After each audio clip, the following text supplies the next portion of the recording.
Assalamualaikum warahmatullahi wabarakatuh. Bismillahirrahmanirrahim.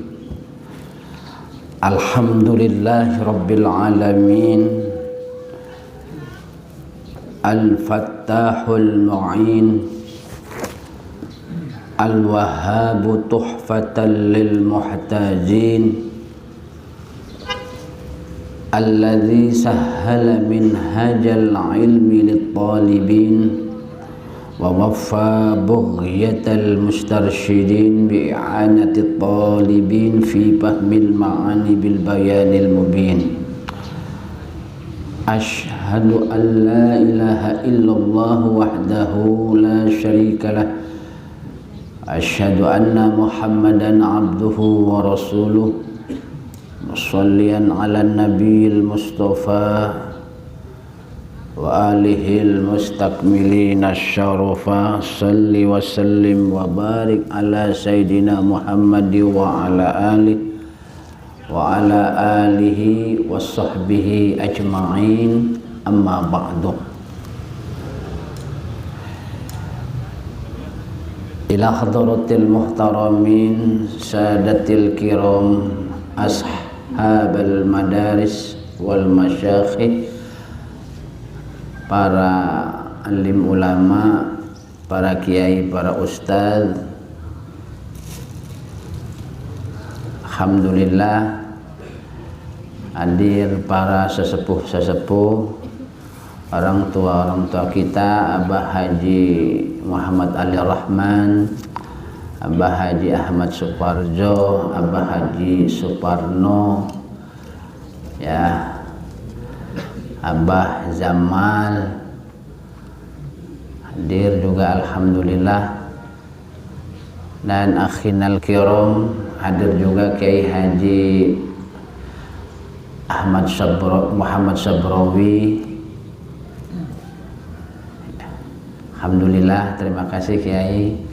Kemudian juga Al-Ustadz Darwis, Ketua Burdah Al-Busyiri Pondok Pesantren Tiryakul Agyar, Akhinal Ustadz Imron, Ketua Majelis Dzikir Yasin Mubarak dan Dalail Khairat, Akhinal Ustadz Ubaidillah, Ketua At-Taqwa Nafsi Kubro, juga para pengurus yang lain alhamdulillah hadir.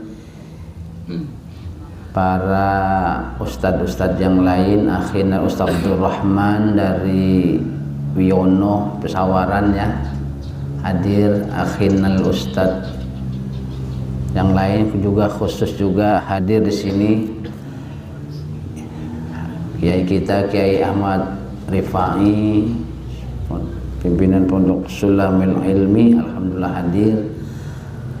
Dan para kiai-kiai yang lain yang maaf namanya tidak kami sebutkan satu persatu, insyaallah tidak mengurangi rasa hormat dan ta'zim kami. Alhamdulillah pada pagi hari ini kita dengan izin Allah dapat berkumpul bersilaturahim di majlis istirjak istighosah tajlibil arzak Ponpes Tiryakul Agyar. Istiqomah kita setiap ahad akhir, setiap bulan kita mengadakan istighosah dan juga kajian kitab Minhajul Abidin.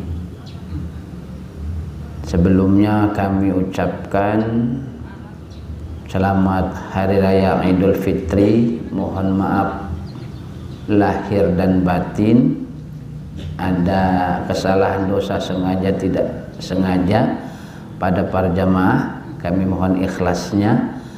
Semoga dengan kita beridul fitri ini keberkahan selalu akan ditambah oleh Allah kepada kita semua, insyaallah, amin ya rabbal alamin.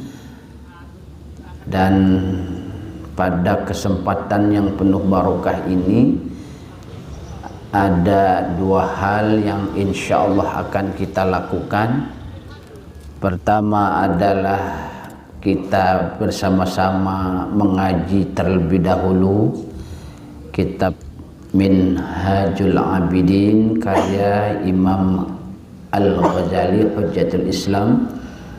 Kemudian kita melakukan zikir yang berbentuk sholat tasbih secara berjamaah dan juga dengan zikir istighotsah tajlibil arjab ya. Jadi dua hal, satu ngaji, dua adalah zikir. Baik, kita ngaji kitab Minhajul Abidin terlebih dahulu ya Bapak Ibu yang kami muliakan. A'udzu billahi minasyaitonir rajim. Bismillahirrahmanirrahim.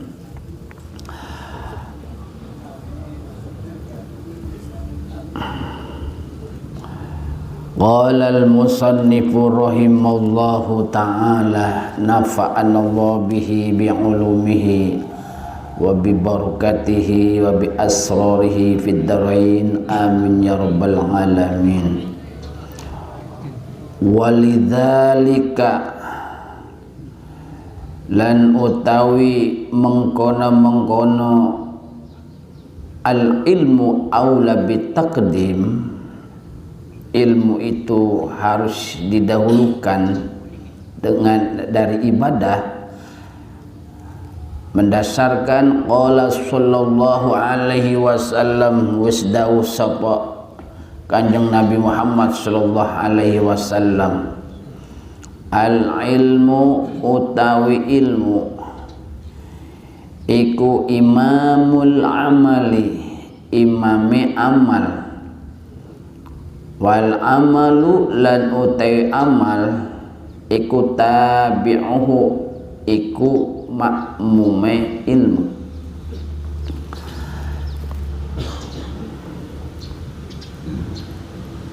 Wa innama lan angin pastine sara mongko ana apa ilmu, dadi apa ilmu iku aslan, iku asal pokok, matbu'an kang den anut, yalzamuka wajib ka ing sira apa taqdimuhu, apa disiakan ilmu alal ibadah ing atase ibadah, li amroini karena dua perkara. Jadi dahulu sudah kami jelaskan bahwasanya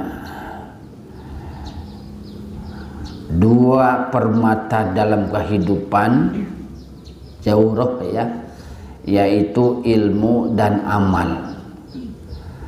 Jadi permata yang hakiki, emas yang hakiki itu ilmu dan ibadah. Kita hidup dunia yang sementara ini, permata yang benar-benar permata dalam kehidupan ilmu dan amal. Ya. Kenapa demikian? Karena Nabi memberikan penjelasan, ala adullukum ala asyrafi ahlil jannah. Inginkah ku beritahukan kepada kamu semua ya sahabat, siapa yang paling mulia di antara penghuni surga? Qalu, maka sahabat menjawab, bala ya Rasulullah, ya Rasulullah, kami ingin tahu siapakah orang yang paling mulia di antara penghuni surga tersebut ya Rasulullah. Qala, maka Nabi menjawab, hum utawi asyrafi ahlil jannah iku ulama'u ummati, iku ulama-ulama saking umat isun, kata Nabi.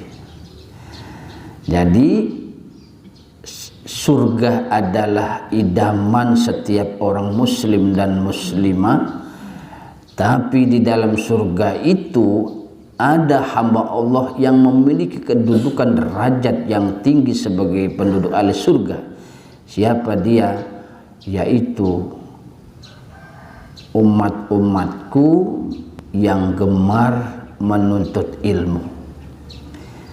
Jadi umat-umatku yang gemar menuntut ilmu, ya, baik jamaah, santri, ustadz, kiai, ya, itulah asyrafu ahlil jannah, kata Nabi, penduduk surga yang memiliki derajat yang tinggi di sisi Allah Subhanahu wa taala. Moga-moga ibu bapak yang hadir di pagi hari ini termasuk asyrafi ahlil jannah. Amin ya rabbal alamin. Ya, karena makanya saking pentingnya nuntut ilmu, Imam Nawawi Ad-Damashqi dalam kitab Majmu'nya membikin pasal tersendiri, bab khusus tentang faslun fi tarji'il istighali bil ilmi minal ibadatil qasirati ala fa'iliha. Jadi Syekh Nawawi Ad-Damashqi, Imam Nawawi menganggap pentingnya cari ilmu, menuntut ilmu bersama-sama, niat karena Allah Ta'ala, hanya semantapa dasarnya adalah karena Allah dan Rasul. Maka beliau membuat bab khusus tentang pasal pentingnya sibuk kita cari ilmu terhadap dibanding ibadah-ibadah qasirah, ibadah-ibadah sunnah. Kenapa beliau membuat bab khusus tersebut? Dalam kitab Majmu' itu diterangkan, beliau menyadur hadis Rasulullah sallallahu alaihi wasallam, yang hadis ini diriwayatkan oleh Ibnu Majah sanad dari Sayyidina Abdul Abbas an Ibni Abbasin radhiyallahu anhuma qala Rasulullah sallallahu alaihi wasallam, baqihun wahidun asyaddu ala syaitan min alfi abidin. Satu orang yang punya wirid istiqomah cari ilmu, satu orang faqih atau satu orang faqih paham tentang ilmu agama, itu lebih ditakuti setan ketimbang 1000 orang ahli ibadah. Ya. Jadi abah dan ibu ini termasuk hamba Allah yang paling ditakutin sama setan. Ya, orang cari ilmu itu paling ditakutin sama setan. Makanya wong ngelatih ilmu mah semit, bener-bener. Tapi kalau kumpul di lapangan konser banyak apa enggak? Banyak. Ya. Tapi ngelatih ilmu niat karena Allah semata, karena Rasul semata, itu langka di zaman sekarang ini. Maka Syekh Nawawi menafsiri, memberikan interpretasi terhadap hadis baqihun wahidun asyaddu ala syaitan min alfi abidin, mengatakan beliau annahum muttafaquna ala annal istighala bil ilmi afdalu minal istighali bin nawafili bin nahwi saum was salah wat tasbih wa nahwi dzalik min nawafili ibadatil badaniyah. Maka Syekh Nawawi mengatakan para ulama-ulama bersepakat, berkonsensus dalam menafsiri daripada hadis di atas, bahwasanya ala annal istigholah, sesungguhnya sibuk kita bil ilmi, dengan menuntut ilmu, itu afdalu minal istigholi bin nawafili, itu lebih utama ketimbang kita sibuk melakukan ibadah-ibadah sunnah. Sholat kita 100 rakaat dibandingkan dengan duduk sesaat Bapak Ibu pada setiap pengajian, itu lebih utama kata para ulama ya daripada melakukan ibadah sunnah. Apa maning dibandingi karo mancing. Wah, Allah iki niku. Jadi gelati ilmu karo mancing ning laut. Oh perperai iku mah. Ya. Atau karo main sepeda. Ya main sepeda juga perlu untuk kesehatan kan. Nah, tapi aja tiap hari main sepeda baik. Ibu-ibu mun bapane main sepeda tiap hari, sumputi sepeda ning sumur. Supaya aja tiap hari main sepeda. Ada waktu seminggu gunakan untuk bertafaqquh fiddin. Gitu ya. Jadi wong salat tahajud dibanding ke wong dodok sesaat di majelis ilmu kalah ya barokah maupun pahalanya dengan orang yang nuntut ilmu. Walaupun tidur di majelis tetap lebih utama, tapi kalau tidur tolong bangunin ya, takut salah aja nanti. Salah gelati pemahaman terhadap ilmu. Sekarang kan lagi tren viral salat sop wong wadon campur. Berang ditakon mazhabnya apa? Mazhab Bung Karno kata. Ya wis ora apa-apa deke pendapat konon maya. Tapi mazhab Pak Karno dalam fikih enggak ada. Coba aja gelatin kitab, ada enggak mazhab Soekarnowiyun? Enggak ada. Mazhab itu jumlahnya 10 yang masyhur, dari 10 yang mu'tabarah karena kaulnya baik kaul qadim maupun kaul jadidnya dikodifikasikan, dibukukan secara tertib, itu cuma 4. Madhab Hanafi, madhab Maliki, madhab Syafi'i, dan madhab Hambali. Jadi nggak ada madhab Bung Karno mah. Ya, itu namanya bid'ah. Ya namanya bid'ah. Ya, sudah konsensus madhab 4 ditambah madhab yang lain. Ya. Dengan dasar katanya memberi tabir perempuan ketika sholat itu merupakan simbol perbudakan terhadap wanita. Lebih salah maning, makanya milu mazhab ndikin. Dulu-dulu ibu mazhab Imam Syafi'i, mazhab Syafi'i atau mazhab yang lain? Ya sesing sudah mu'tabarah bailah mazhab Syafi'i. Tapi ya mungkin ya pendapat beliau ya mangga-mangga aja lah ya. Yang penting kami menguatkan kepada jamaah, kalau ikut mazhab hanya 4. Mazhab Hanafi, mazhab Maliki, mazhab Syafi'i, dan mazhab Hambali. Gitu ya. Jangan bikin-bikin baru ya. Nah, iya, nanti mazhab lain-lain lagi muncul nanti. Ya, itu.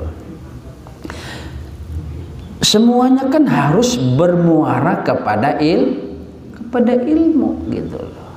Maka Imam Al-Ghazali menyebutkan ilmu itu adalah hal yang penting. Ibadah juga adalah hal yang penting.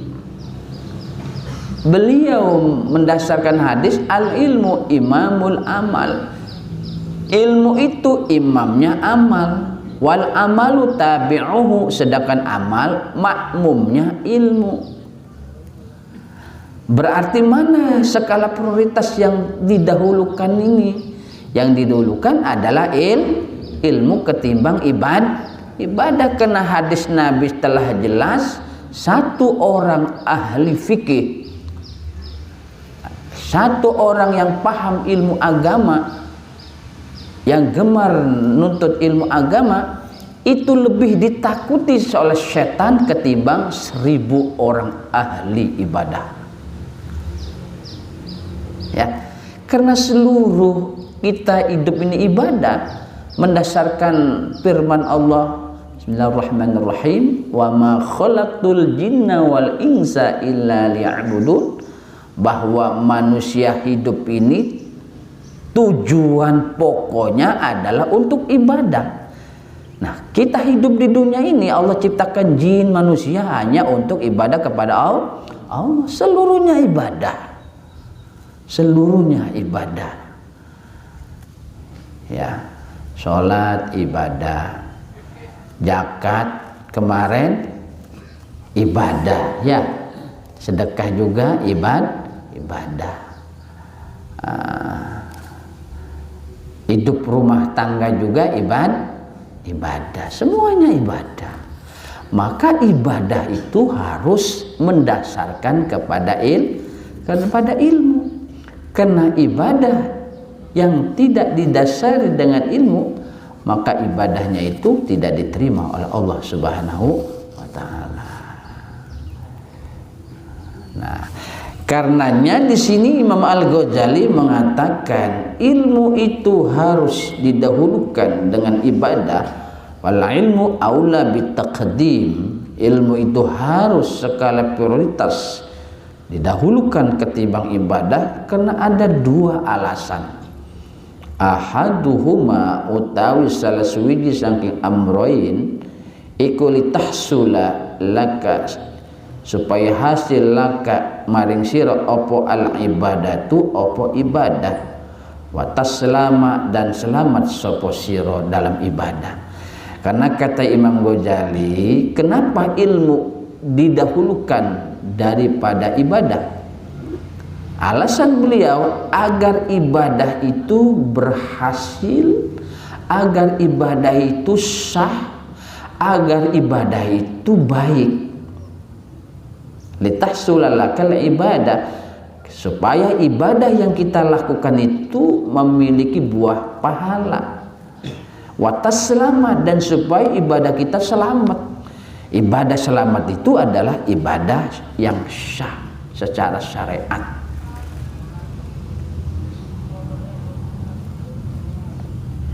Ya, jadi supaya ibadah kita selamat, maka harus mendasarkan kepada ilmu.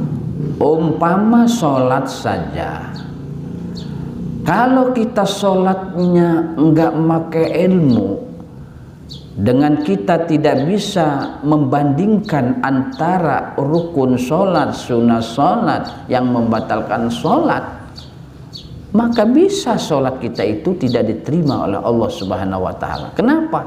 Karena tidak mendasarkan kepada ilmu.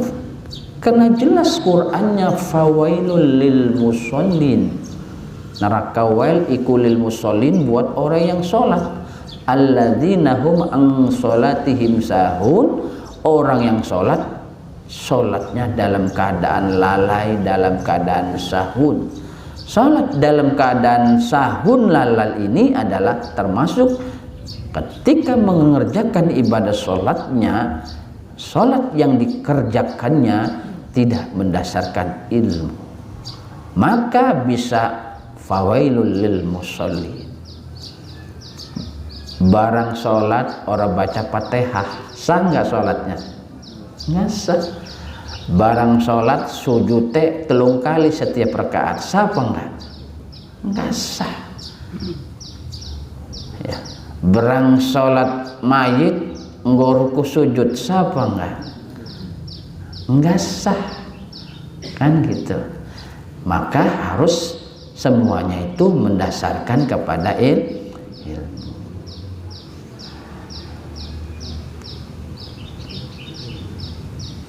Jadi agar ibadah kita berhasil, sehat, tanpa ilmu ibadah kita akan banyak hama-hamanya yang akan merusak. Ya, kalau ibadah kita nggak ada ilmu, rusak ibadah kita. Masalah zakat saja, kalau nggak pakai ilmu bahaya zakatnya, bisa nggak diterima oleh Allah Subhanahu Wa Taala. Berang zakat fitrah je, enggak duit teh 20.000 sapor. Ora sah, iku mau do zakat, arane sedekah. Berang kau sedekah, kalau tamir masjid tukuni rokok be repot. Ya, nggak sah. Zakat nggak duit ya 20.000. Ya resah.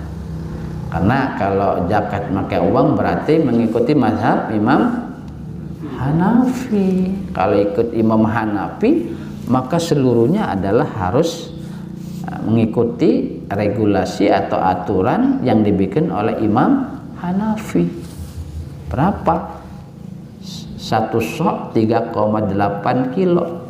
Jadi mengo duit mah sekitar 40 lah, 50 lah ya. 50.000 lah ya. Kalau nanti 45.000, kudi kiai ini awal 5.000 susu kene payang. Jadi 50 bae. 50.000 bae. Go ya. Ya. Fa innaka mungko satemene sira awalan ing dalam kawitan iku yajibu wajib alaika ing atas sira ang ta'rifa nyenta ngerti sapa sira al ma'buda ing zat kang den sembah summa ta'budahu mongko kari-karine nyembah sapa sirahu ing al ma'bud. Ya, maka kalau kita analogikan ya, sesungguhnya kamu wajib pertama kali ya memahami Gusti Allah, baru ya kita menyembah Gusti Allah tersebut. Bagaimana kita nyembah Gusti Allah? Wa kaifa lan halake pripen ta'budu nyembah sapa sira man ing zat la ta'rifu kang ora weruh sapa sirahu ing zat bi asma'ihi kelan asma-asmane zat wa sifati dzati lan pira-pira sifat dzati Allah wa malan barang yajibu kang wajib apa ma lahum maring zat wa malan barang yastahilu kang mustahil apa ma fin ta'tihi ing dalam pira-pira sifat zat. Ya, jadi bagaimana kita mengetahui Gusti Allah ya di dalam beribadah kepada Allah tanpa kita tidak paham tentang ilmu cara ibadah kepada Allah, ya, paham ilmu sifat-sifat Allah, nama-nama Gusti Allah, yang wajib bagi Allah, yang mustahil bagi Allah, ya. Kalau kita nggak paham, bagaimana ibadah kita diterima oleh Allah Subhanahu wa Ta'ala? Maka di sini harus ya mendasarkan seluruhnya kepada ilmu. Farubbama mongko kongangan tak takidu nyembas nyakini sapa sira fihi ing dalam ma'bud zat Allah ya wa fi sifati lan pira-pira sifat Allah syai'an ing sewiji-wiji ya wal iyadu billah ya utawi berlindung ya saking pira-pira kesesatan iku bilah maring Gusti Allah mimma saking barang ya khalifu kang nulayani apa maka kita berlindung ya kepada Gusti Allah dari melakukan hal-hal yang tidak sesuai dengan sifat-sifat Allah tersebut. Nah, itu ya. Ya khalifu kang nulayani apa ma al haqqo ing zat kang hak patakun mongko ana apa ibadatuka ibadah sira habaan mansura ya ing habaan ing debu mansura kang den taburaken. Kalau kita ibadahnya tanpa mendasarkan kepada ilmu atau kita menyembah kepada Allah dengan kita tidak paham sifat dan sifat-sifat Gusti Allah, baik yang wajib, yang mustahil maupun yang jaiz pada Allah, maka ibadah kita nilainya kata Imam Ghazali aba'an mansura, seperti debu yang ditebarkan oleh angin. Artinya ibadah kita itu sia-sia, ibadah kita tidak diterima oleh Allah Subhanahu wa ta'ala. Maka harus mendasarkan kepada ilmu. Nah, ilmu itu diperoleh dengan cara apa? Ya kita sama-sama belajar tafaqquh fiddin dengan melandasan kepada sanad-sanad ilmu itu sendiri. Ya, belajar kitabnya, kitab fikih, Safina, Nihaya, Fathul Mu'in, Fathul Qarib, fikihnya ya. Terus akidahnya bisa Nurul Zolam, bisa ya akidahnya itu ya. Kemudian juga apa itu tasawufnya, bisa kitab Minhajul Abidin, Tanwirul Qulub. Pokoknya ada kitab-kitab kajian tentang keyakinan, keimanan, tauhid, kajian tentang ibadah, fikih, dan kajian tentang akhlak tasawuf atau akhlak yang kita kenal dengan ilmu tasawuf, ilmu batin. Jadi kembali lagi pentingnya ilmu dalam kehidupan kita, sehingga ilmu itu harus ada, harus didahulukan ketimbang kita melakukan yang namanya ibadah.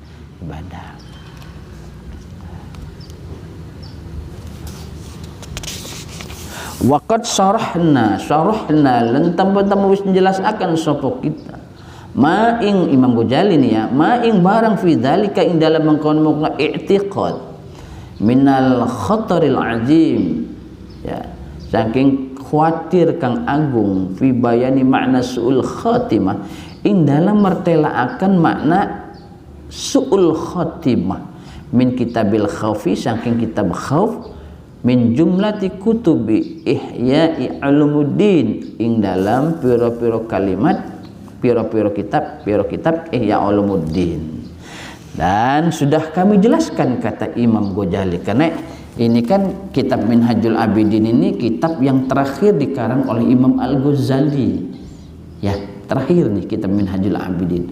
Maka beliau mengatakan pembahasan tentang pentingnya ilmu tersebut sudah kita jelaskan di dalam kitab Ihya Ulumuddin ya.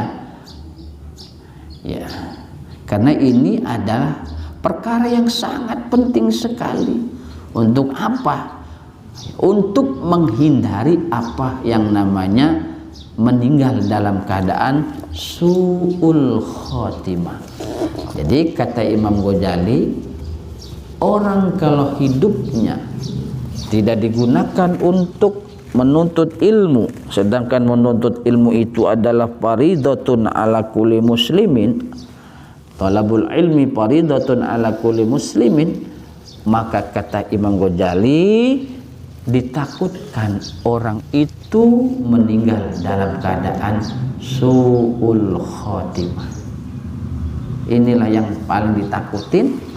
Kalau kita jauh dari ulama, kita jauh dari belajar ilmu, maka ditakutkan kita meninggal dalam keadaan su'ul khotimah. Dalam kitab Wasiatul Mustafa, Nabi ya pernah menjelaskan, kalau saja seorang hamba meninggalkan 40 hari tidak menuntut ilmu, tidak dekat-dekat sama ulama, maka kata Nabi ditakutkan dua. Satu, hatinya akan keras. Kalau orang jauh dari ulama, jauh dari majelis ilmu, dua akibatnya kata Nabi, diterangkan dalam kitab Wasiatul Mustafa. Satu, hatinya akan keras. Hati keras ini bagaimana? Sulit menerima kebaikan dan sulit mentransfer kemaslahatan kebaikan.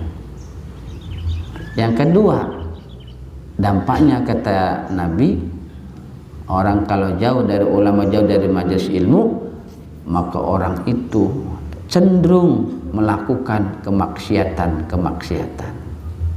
Ya, tuh dua itu. Makanya ibu bapak wis ngaji karena Allah Ta'ala, mahabbah karena Allah Ta'ala, demen sama orang-orang cari ilmu seperti pagi hari ini, saling mencintai, demen ibu bapak sama guru-guru yang dulu ngajarin bapak ibu. Ada dulu mungkin guru yang ngajarin alif bata, tolong tetap dihormati, ditakzimi. Jangan ngomong barang wis jadi wong gede je sombong, iku mah bekas guru kita, iku mah. Ada nggak yang begitu? Ana ora wong ning kene buang ning laut menana. Guru mah nggak ada bekas. Guru mah nggak ada bekas, harus dimulia. Walaupun ngajare alif bata. Jinul punya guru di Arnati di kampung. Jinul bisa baca Quran dari beliau. Ya, tetap disilsilahin beliau, bahkan kalau badalkan haji.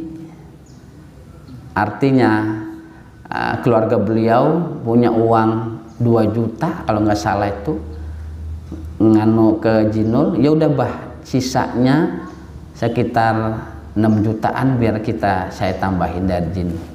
Saya badalin haji karena beliau adalah guru kan. Guru itu nggak ada bekas. Kualat sama orang tua itu ada obatnya, istighfar banyak. Tapi kualat sama guru, walaupun ziarah ke wali-wali, nggak akan bisa walas sama guru. Maka tolong guru itu jangan dilawan, apa maning diserbu gurune kayak teroris baik. Ana wong belajar tasawuf ning Kiai Banten, ibadahnya make wong tasawuf baik, nyerbu gurune diserbu kayak teroris. Ana ora wonge Allah ning kene mah ya insyaallah ya Rabbi sasar kabeh. Sayyidina Ali, siapa yang mengajarkan aku satu huruf, itulah guru saya. Saya mau dibunuh saya nggak apa-apa, saya mau diusir saya nggak apa-apa, kata Sayyidina Ali tuh. Tegale. Jadi tetap dimuliakan guru maya. Jadi jangan sampai guru yang ngajarin alif bata sa diomongin apa bekas guru saya itu mah. Jangan, walaupun kita udah jadi kiai ya, nggak boleh. Karena kualat sama guru itu payah obatnya. Walaupun ziarah ning wali-wali Banten, Jawa Timur sampai ning apa maning Lombok ya. Menurut kualat ning guru mau payah. Seurung guru pun ngampuni atau ngeri maaf. Susah engkau uripe. Nah, jadi dulur-dulur harus jaga guru ketika ngajar alif bata ya. Punya guru alif bata nggak di kampung? Tetap dihormatin. Diziarahin nggak kuburannya? Menkeset, man mampu katanya. Jangan ya, nggak ada bekas guru. Nah, gitu ya. Jadi ini adalah perintah, karena kata Nabi, penduduk ahli surga yang paling mulia itu adalah ulama ummati, ulama umat isun. Ya. Ulama umat isun. Maka zaman dulu mah orang belajar ilmu itu yang doanya adalah bukan ya Allah berikan saya ilmu yang ilmu yang banyak, enggak. Sama seorang guru ya Allah tolong tutup aib guru saya. supaya saya jangan ada sifat suudzon sama guru saya. Itu orang zaman dulu. Makanya orang dulu mah ilmunya berkah-berkah belajar ilmu itu. Barang siki mah belajar ilmu wake berkah. Kalian ngelawan guru.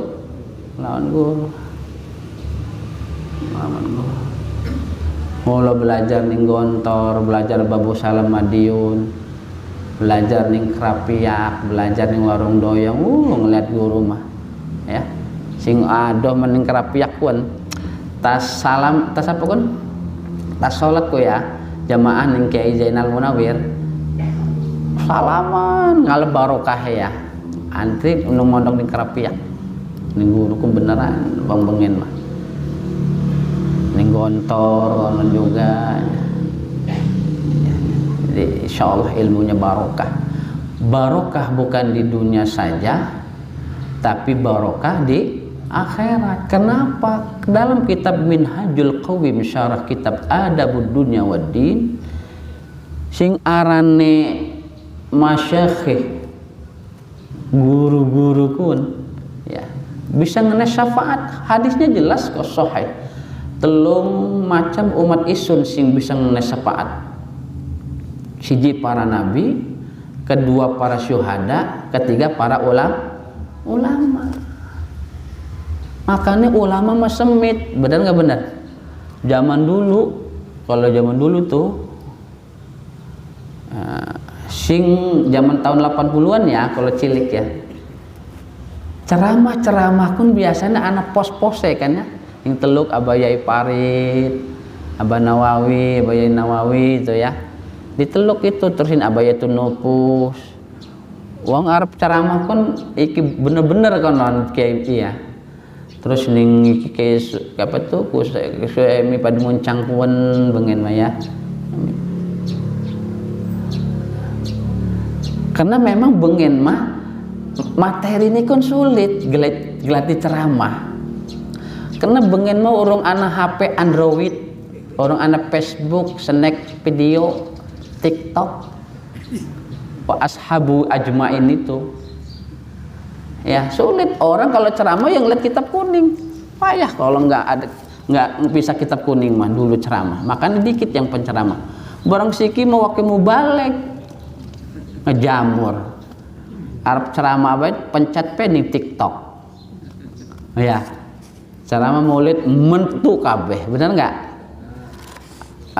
Apa tuh? Ceramah ini pencet pening iki ning YouTuber kan, YouTube. Petu kabeh. Sehingga si Kimah uang pinter ngomong bisa ceramah. Benar-benar. Berapa ngebaca kitab orang bisa. Wong kitab memondok, harus mondok kitab mah. Ana sanad ilmu. Ya. Jadi tolong anak guru ning kampungnya, guru ngaji apa ustad, tolong dijaga ya.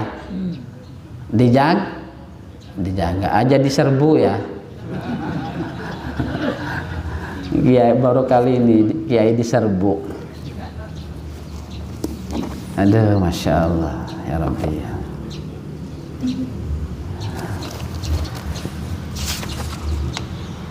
Nah gitu ya, jadi pembahasannya adalah pentingnya ilmu dan ibadah. Ilmunya bagus, kemudian ditompang dengan ibadahnya yang banyak. Insya Allah ya, amin ya rabbal alamin. Ini saja ya kitab Minhajul Abidinnya. Ya kita lanjutkan dengan apa nih, sholat duha ya. Ya, wallahu a'lam bishawab. Ya semoga barokah, amin ya rabbal alamin. Ya.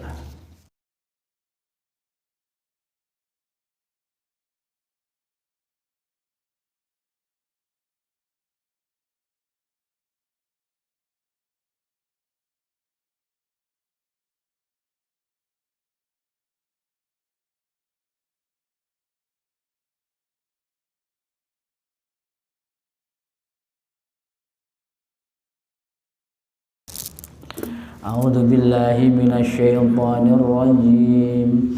Bismillahirrahmanirrahim. fafirru ilallah,